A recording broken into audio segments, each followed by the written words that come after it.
Halo, jumpa lagi di channel gue Dan Made. Ya, hari ini kita akan membahas salah satu topik yang menarik yaitu bagaimana milenial dan Gen Z ini butuh asuransi. Nah, ini topiknya menarik bagi kalian yang belum pernah tahu dan belum pernah dapat materi tentang asuransi ini. Sering dengar, tapi kalian belum tahu nih sebenarnya asuransi itu apa. Jadi pas banget buat kalian nyimak materi ini. Nah, pertama kita mulai dengan risiko. Dari kalian ada yang tahu risiko tidak? Mungkin pernah sering dengar atau membaca buku tentang risiko. Oke, ada yang tahu? Oke, kalau tidak ada yang tahu, wah ini ilustrasinya. Jadi, coba deh kalian bayangin. Satu keluarga yang biasa kumpul bareng, menikmati suasana hangatnya keluarga, ya, kalian terlindung di rumah nyaman ya. Kemudian tiba-tiba rumah itu terbakar. Ya, terbakar bisa akibat konsleting listrik ya, bisa juga akibat ada benda yang mudah terbakar, yang tidak sengaja, atau mungkin bencana alam, ya, tersambar petir dan lain-lain. Jadi kondisi yang hangat di keluarga ini tiba-tiba menjadi kebakaran. Tentu ini menimbulkan satu hal yang membuat kalian kaget, ya, syok, denial, seakan-akan nggak menerima apa benar, apa enggak, ini rumah saya sudah nggak ada. Tentu ini yang tentu bisa terjadi oleh siapa saja, kapan saja, di mana saja, ya, yang bisa dialami oleh kita, keluarga kita, yaitu rumah bisa terbakar. Jadi, ketika kalian memiliki rumah, tentu ada risiko rumah ini mengalami kerusakan atau yang dalam hal ini risiko kebakaran. Contoh lagi, ya, kita tidak pernah tahu apa namanya bencana musibah itu datang kapan saja, ya. Jadi rumah kita yang seolah-olah yang selama ini baik-baik saja, aman-aman saja, apakah tidak mungkin dia akan mengalami satu musibah atau kerusakan? Jawabnya tentu saja. Jadi kita baru-baru ini ada bencana di Sumut, daerah Medan, Aceh dan sekitarnya, tiba-tiba banjir bandang. Nah, banjir dan longsor ini akibat bencana yang terjadi dengan intensitas hujan yang tinggi, ditambah dengan hutan yang kurang bisa menyerap air. Nah, bersiko menghasilkan satu apa namanya bencana, yaitu disebutnya banjir dan longsor. Kemudian Bali. Nah, ekspektasi kalian kan Bali itu aman, nyaman ya. Orang tidak berpikir bahwa, oh Bali bisa banjir, selama ini nggak pernah banjir. Tapi buktinya bisa terjadi banjir. Itu menyatakan bahwa risiko banjir atau risiko akibat bencana itu bisa terjadi di mana saja. Kemudian Bekasi, kita baru-baru ini juga di Bekasi banjir cukup tinggi, ya, itu dapat limpahan air dari wilayah Bogor dan sekitarnya, ya, tanggul bocor, ya, dan lain-lain. Itu juga berisiko akhirnya apa namanya menyebabkan tempat tinggal kita hilang. Nah, gambar yang tadi awalnya rumah itu rasanya nyaman, ya, rumah itu rasanya kita tidak tempat yang paling aman di dunia lah, ya, tempat yang bersama keluarga bahagia sewaktu-waktu bisa juga mengalami musibah atau bencana hilang, ya. Ini tentu menimbulkan berbagai hal, ketakutan, rasa was-was dan lain-lain. Nah, dari situlah munculnya risiko, teman-teman. Jadi kondisi sekarang di kemudian hari akan menimbulkan satu eksiden atau tidak kesesuaian terhadap keinginan, itulah risiko. Jadi kita berharap kita dapat tinggal di rumah yang nyaman, tapi di kemudian hari rumah ini juga bisa hilang, bisa rusak, ya. Nah, itulah risikonya. Jadi antara keinginan kita dan apa yang terjadi di masa depan, ketidakpastian ini, itulah yang menyebabkan terjadinya risiko, ya. Nah, setelah dijelaskan tadi, saya kasih ilustrasi tentang apa namanya kebakaran, bencana alam. Nah, inilah pengertian dari risiko itu sendiri. Adalah kemungkinan atau potensi kerugian yang timbul akibat terjadinya sesuatu. Yang tentu ini tidak dikehendaki oleh kita semua ya. Jadi awalnya kalian duduk bersama bahagia di rumah, tiba-tiba terjadi satu hal yang tidak dikehendaki. Risiko itu harus mengandung unsur ketidakpastian, ya. Jadi memang benar resiko itu pasti terjadi atau tidak. Kalau sudah pasti terjadi, nah itu apa namanya? Itu bukan risiko, ya. Itu berarti sudah faktanya akan terjadi. Tapi risiko itu dia ketidakpastian, ya kapan terjadi, di mana terjadi, dan lain-lain. Tapi itu pasti terjadi, ya. Tapi pasti terjadi dan pasti punya potensi seperti itu. Dalam hal ini, waktu dan tempat dan kapan saja peristiwa tersebut akan terjadi. Nah, apa saja risiko dalam kehidupan yang dapat terjadi? Ya, risiko pada umumnya ini adalah membuat bayangan yang menakutkan ya, tidak mengenakan ya, keadaan tidak nyaman karena apabila terjadi akan menimbulkan kerugian. Berbagai usaha dilakukan oleh manusia dalam rangka mengantisipasi risiko yang mungkin terjadi dengan jalan menghindari resiko atau mengurangi resiko atau membatasi resiko, mengalihkan resiko tersebut kepada pihak lain. Nah, mekanisme pengalihan risiko melalui yang lazim adalah dengan cara berasuransi. Tapi risiko ini adalah kaitannya dengan risiko finansial, ya. Jadi risiko itu dapat dikelola seperti itu, bisa dikurangi, bisa dibatasi, ya, bisa dihindari sebenarnya. Dalam konteks finansial, risiko itu bisa diasuransikan. Jadi mengalihkan risiko ini terhadap pihak lain, ya. Nah, pihak lain inilah dari industri perasuransian, baik asuransi jiwa, asuransi umum, ya. Misalnya kalian punya kendaraan bermotor, kalian mau mengasuransikan kesehatan, kalian mau mengasuransikan jiwa kalian, keluarga kalian, pendidikan, nah berbagai hal, ya. Kemudian definisi dari asuransi itu sendiri. Nah, asuransi itu ibarat payung, ya. Kenapa payung? Payung perlu disiapkan di rumah, ya. Jadi punya payung tuh bukan berarti eh, berarti entar lagi hujan gitu kan. Tapi menyiapkan payung itu tidak bisa melarang hujan juga ya kan. Kalian punya payung berarti hujan bisa dicegah nggak? Misalnya payung ada di rumah terus kalian berharap dengan ada payung hujan tidak terjadi. Kan tidak bisa. Ya kan? Jadi payung sekali apa payung itu bisa membuat cuaca jadi cerah itu tidak mungkin. Tapi payung paling tidak melindungi kita agar tidak basah basah saat terjadi hujan. Nah, sama seperti itulah asuransi. Ya, asuransi mungkin saja tidak akan bisa mengembalikan rumah kalian seperti semula dulunya. Mungkin saja ada korban ya, kalian nggak akan bisa mengembalikan korban seperti sebelumnya. Ketika ada accident, cedera, kalian tidak akan bisa mengembalikan eh, sesuatu hal sebelum cedera itu terjadi. Ya, mungkin kalian juga bisa kehilangan apa namanya aset-aset yang penting, kenangan foto dan lain-lain saat rumah itu tenggelam atau rumah itu kebakar. Ya, tapi paling tidak asuransi itu dapat mengembalikan risiko finansial kalian. Jadi kerugian finansial kalian seperti rumah itu akan paling tidak kalian dapat bantuan. Jadi artinya kalian bisa dapat asuransi dan dapat membangun rumah itu kembali walaupun sebenarnya rumah yang dulu itu tidak akan pernah kembali. Tapi setidaknya rumah itu dapat dibangun kembali. Ya, seperti kalian punya motor kesayangan ya, itu kalian sayang banget. Kalian mengasuransikannya, terjadi kecelakaan. Akhirnya motor itu mungkin udah 80% sudah tidak bisa diperbaiki. Tentu kalian tidak akan bisa mendapatkan apa namanya kembali motor itu utuh seperti sebelum kecelakaan.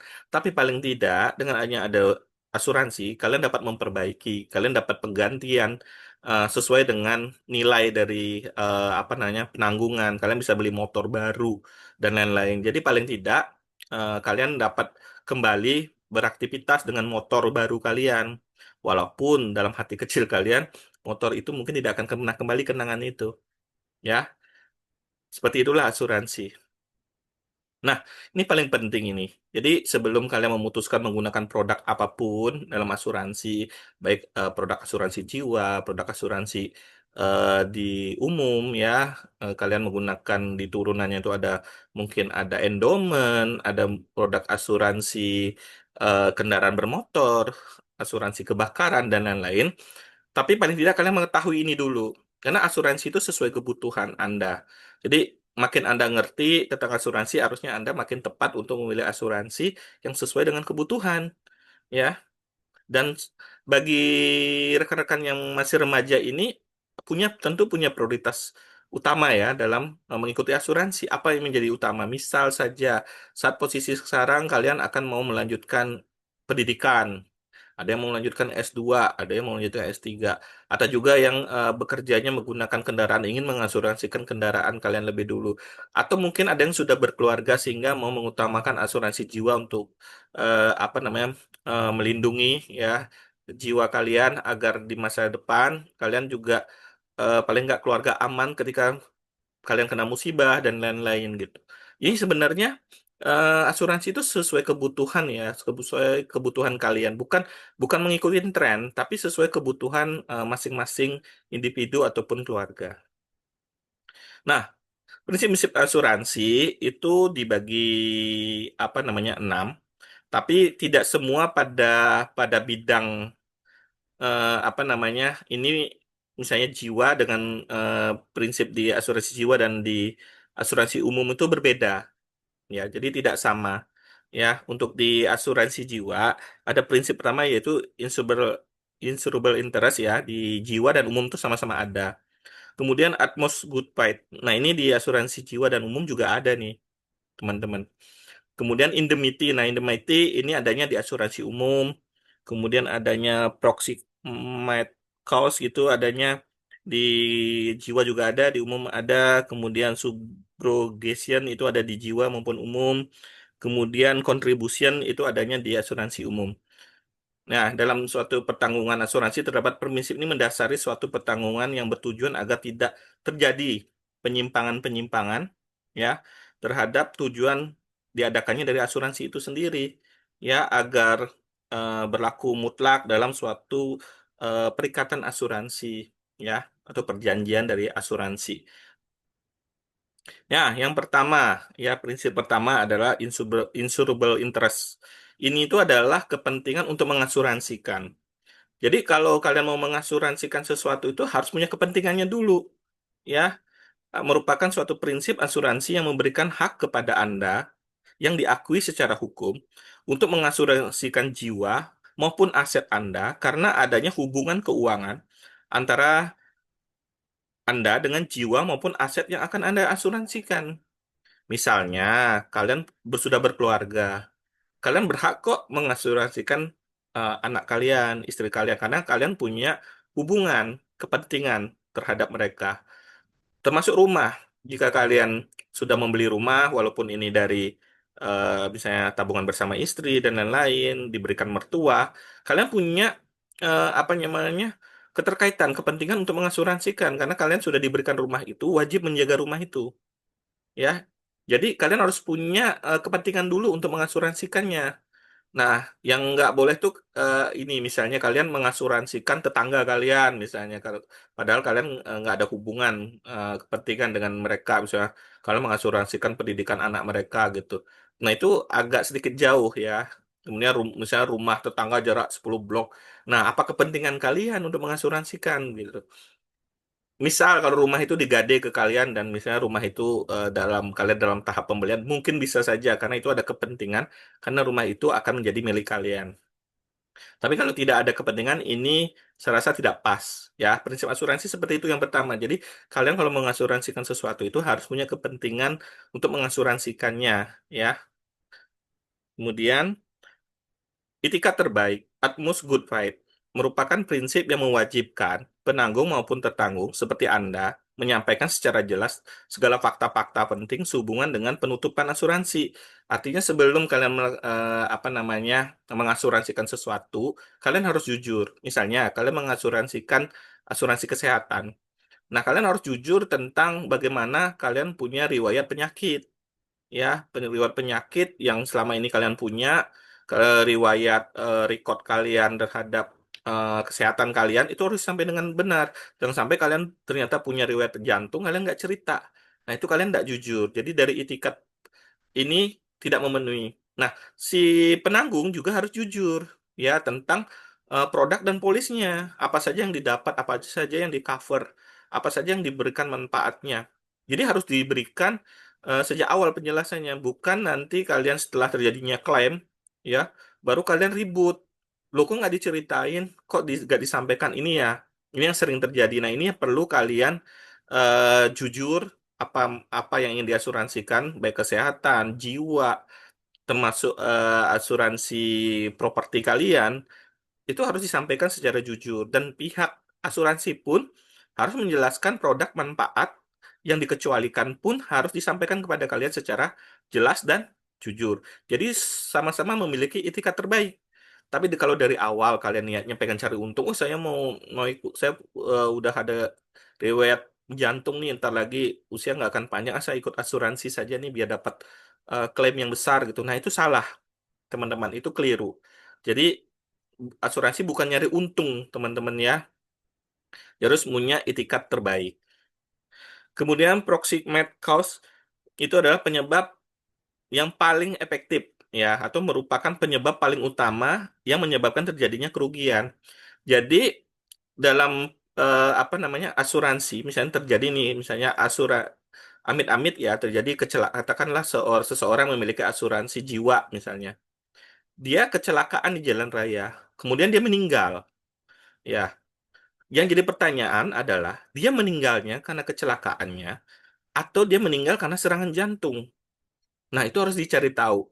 Jadi, apakah serangan dia kecelakaan sehingga dia kaget kemudian serangan jantung, misalnya dari serangan jantung dia baru meninggal, atau memang karena kecelakaan itu memang langsung merenggut nyawanya dia. Nah, itulah salah satu contoh apa namanya melihat penyebab utama yang paling efektif yang menyebabkan terjadinya klaim misalnya gitu ya. Jadi dalam asuransi ini juga sangat penting untuk diperhatikan. Kemudian ganti rugi indemnity. Ya, ganti rugi indemnity ini merupakan suatu prinsip yang mengatur mengenai pemberian ganti rugi. Penanggung memberikan ganti rugi finansial kepada Anda dengan kerugian yang benar-benar alami tanpa ditambah ataupun dipengaruhi unsur-unsur mencari keuntungan. Artinya gini, kalau kalian mengasuransikan kendaraan kalian misalnya, kendaraan itu nilainya harus sama, nilai yang diganti akan sama dengan kendaraan kalian. Jadi kalian nggak bisa menambah keuntungan misalnya harga mobil kalian katakanlah 80 juta gitu ya. Eh, ma- Kalian nggak bisa berharap untuk mendapatkan 100 juta karena ini bukan ganti rugi mencari untung ya, adalah untuk apa namanya menjaga risiko finansial kalian. Paling tidak kalian dapat mampu memperbaiki atau membeli mobil dengan harga sesuai dengan kondisi kendaraan kalian saat diasuransikan atau terjadi insiden tersebut. Kemudian ini paling penting adalah pelimpahan tanggung jawab kepada pihak ketiga subrogation ya, merupakan suatu prinsip yang mengatur pengalihan hak Anda untuk menuntut ganti rugi terhadap pihak ketiga. Ya, artinya kalau kalian mengalami kecelakaan lalu lintas, pihak asuransi lah yang akan mengurus semuanya. Jadi kalian akan langsung mau misalnya kalian tidak perlu ribut-ribut lah seperti itu. Jadi hak tuntutnya dialihkan kepada pihak asuransi ya. Jadi kalian akan diperbaiki kendaraannya, kemudian urusan selanjutnya administrasi dan lain-lain itu akan dilimpahkan kepada pihak asuransi. Ya, kemudian pertanggungan bersama-sama, contribution. Contribution ini adalah suatu prinsip yang mengatur dalam hal suatu objek pertanggungan yang dipertanggungan pada dua atau lebih perusahaan asuransi dengan menanggung risiko yang sama. Polis masih berlaku aktif, maka kerugian yang terjadi atau kontribusinya pada seluruh perusahaan asuransi telah menutup menjamin pertanggungan tersebut. Prinsip ini tidak berlaku dalam asuransi jiwa, nanti di asuransi umum aja. Jadi contribution ini bisa jadi satu resiko itu bisa dikontribusikan terhadap beberapa perusahaan asuransi. Contohnya seperti itu. Kiat-kiat dalam berasuransi ini ya, untuk anak-anak Gen Z dan milenial ini adalah tips dari saya adalah berasuransi sesuai kebutuhan dulu dan kemampuan. Pilih agen yang memahami dan bersertifikat tentu ya.